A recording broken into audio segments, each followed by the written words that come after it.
Hey everybody, what is going on? I hope you guys are all doing well, and welcome to another tutorial video. In this video, I'm going to be explaining to you guys how you can send emails from Odoo. So let's get right into it. Now, you can send emails in a couple of different ways. You can send them for email marketing, or you can send them for your employees or for anybody using Odoo, so that you can communicate amongst each other. Now, if you want to use the email marketing, you're going to need to go into apps, and here you're just going to need to search for email.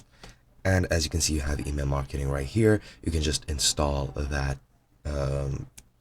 module, and you can use it as it is envisioned to be used to, of course, do email marketing. Now, other than that, what you can also do is you can send emails for other documents on the service. Now, for example, if I go into point of sale, I'll go into, or not there, into accounting, pardon me, and go into my invoices. I'll be using this invoice as an example. Now, Odoo already has email servers set up with the domain and with the database that you're using, so you can very easily just send messages through here. Now, you have this chatter window or chat window in the right of the invoice screen, and if I, for example, sent a new message such as hi, that would be relayed by email to all viewers or followers of this document.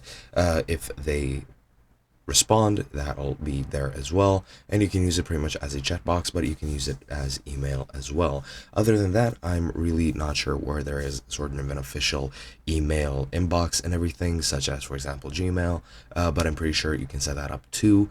However, I'm not very proficient in that, so I wouldn't want to explain anything incorrectly and confuse you guys. But yeah, that's pretty much it. Hope you guys enjoyed, and I'll be seeing you guys in another video.